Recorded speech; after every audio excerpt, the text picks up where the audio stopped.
Hi, this is Colton from Whiplashpc.com. Today we have the Asus Maximus IV Extreme. If you're subscribed to my YouTube channel, you've probably seen something similar to this, but that was the Maximus IV Extreme Z. So this is a different revision, this is a different model, basically a complete different motherboard.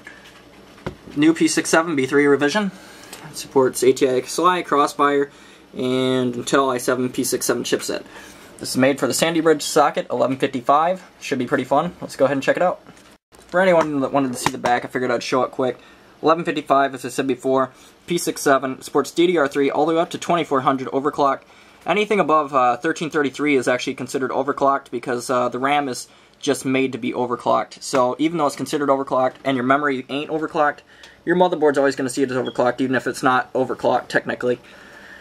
It's going to be 3-way SLI support. It supports 3-way SLI Crossfire, also SLI, Crossfire, Bluetooth technology on-off, ROG Connect, extended ATX format, so it is an extended ATX. We'll look at that in a little bit here. And that's about it. So that's the back of the motherboard if you wanted to see it. Just wanted to get that in there. Let's go ahead and open it. Alrighty, I'm going to try to straighten this out and go quick here. 3-way SLI adapter. Oh yeah, pretty sweet. SLI, 3-way SLI.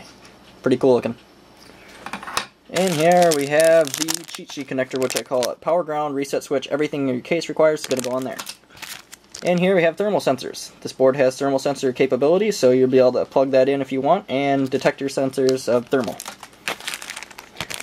We have a regular SLI bridge here, it looks like. This might be a Crossfire bridge, but it doesn't specify. Usually it's a SLI bridge. Wire ties. Very handy. Just flying through here. This is the Crossfire bridge, so I was right. The other one was a SLI. This is a Crossfire bridge. This is the Q shield that will have the back of your case, and it also is padded with foam, so you're not going to have any interruptions of static or anything like that coming in. Very nice, feels solid when you put it in, and it doesn't move. On we go. We have more thermal sensors, I should say, for your case if you want them. Don't necessarily need to do it, but it's just kind of a nice little option they give you with it. Inside here we have the case sticker. It says Republic of Gamers, and the driver disc. User manual. Basically, and gives you these. If you want to put those on, you can have it say HDD2. Those are stickers, they come off, kind of cool. Don't want to really go too far into that, it's just a manual. And we have the ROG Extreme Feature Guide. Shows you how to BOG connect. That's basically an overclocking profile that you can get from other gamers online. Don't recommend doing that if you don't know what you're doing, because you might blow something up. And if you don't have an aftermarket cooler, you shouldn't be overclocking at all, to be honest. That's an awesome sticker it comes with. And we have, this is a Bluetooth connection here. This plugs onto your motherboard if you want it. It's kind of cool. Nice looking motherboard, as I said before. It's really good. And I mean, it's an Asus premium board. You're always going to have quality with Asus. Not to mention the premium board, which makes it even better than the other boards. Even the cheapest Asus motherboard you're going to get is most likely going to be far above some of the other competition out there. Other motherboards I recommend are Gigabyte, MSI, XFX, if they still make boards. They used to make some nice ones. EVGA still makes very nice motherboards. This is just a USB for your ROG Connect. Basically, MSI, XFX, EVGA, ASRock is an Asus branch. They make good motherboards if you're looking for boards.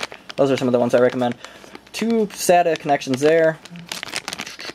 2 more, I mean, it's just 2 SATAs basically. Don't know why I'm trying to count 2, and then I see another 2, and I'm like, whoa. Another 2 SATA connections there. Another 2 SATA connections there. And another 2 SATA connections there. As I said, they really throw everything in here. This is the premium motherboard for Asus. Let's go ahead and get to the board. Comes in a nice case here. I guess I hadn't opened it here. This is for the Sandy Bridge Intel series. I haven't had a chance to get many Intel series motherboards for the most part. AMD has been pretty popular on my channel, and mainly because it's a little cheaper, more people can afford it, and their motherboards are just a little cheaper also. So overall, AMD is cheaper. You get more of a bang for your buck out of AMD, but if you want to be all out and be the #1 kid on the street, you're going to have to probably get Intel. Let's go ahead and open it up. Let's go ahead and start top to bottom on this thing. We got the old-fashioned mouse connection or keyboard, if you have that still. You probably don't. USB 3.0 is there, 2 of them. USB 3.0 is there, 2 of them. eSATA, USB 3.0, USB 3.0. USB 3.0s are backwards compatible, so say you have USB 2.0, they'll plug right in, no problem. This is a regular USB 2.0 there. That's also for your ROG Connect, so that basically that's made for overclocking with that little USB adapter I told you about earlier. We have 8-channel audio here. Now we're going to go to the actual motherboard. It's a new P67B3 revision. I'm not sure if the other one had problems, but obviously it needed something new because I have that. Peel that off. We have the black heat shield, a very, very nice heat shield if I might add that. We have a PCI Express X1 down here. PCI Express, PCI Express, PCI Express, another PCI Express X1. No regular PCI slots here, so if you have a PCI sound card or anything like that, it's not going to work. PCI Express here. We have plugins here for your video cards, it gives it additional power. Another plugin down here for more additional video cards that give it extra power. It gives the chipset basically more power so you don't have any crashes or loss in performance. That's a USB 3.0 connection, I'm pretty sure there. And what I say that is if you have a case that has USB 3.0, it plugs in up there. I drank coffee, as you can kind of tell, because I'm kind of talking fast today. So, got a heat shield here, very nice looking motherboard. This is the 1155 socket, DDR3, all the way up to 2400, I think I said earlier. We have a display LED. If you have a problem, it will display numbers up here, and you can detect whether or not what's causing it. You have the start button, the reset button, and you have the, I'm not sure what that is. It says go button go, or something like that. Go LED. It must have some kind of LED feature. Another button up here is a clear CMOS button. This is how you're going to clear CMOS. It's up towards the top left. We have the 8-pin, the 8-pin connection up there. Optional fan 1, CPU fan, power fan. Let's see, we got more down here somewhere. I've just only seen one. Another few down there. 2 right here. There's the ones I was looking at. This is a PCI Express. I'm not sure what that is, to be honest. I haven't seen anything about it, and they haven't specified. I'm guessing that's for the thermal sensors, because these are all thermal sensors here. So that's what it is. It's thermal sensors. That's where you're going to plug those little wires in I told you about earlier.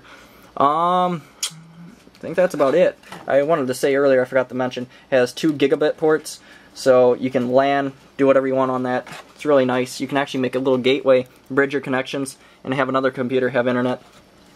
Very nice motherboard. It's an Asus Maximus IV Extreme, 1155 socket DDR3. It has the 8 pins on there, has the 2 additional power connections, battery. Let's go ahead and look at the back. It's got the 24-pin connection right there. Yeah, right here.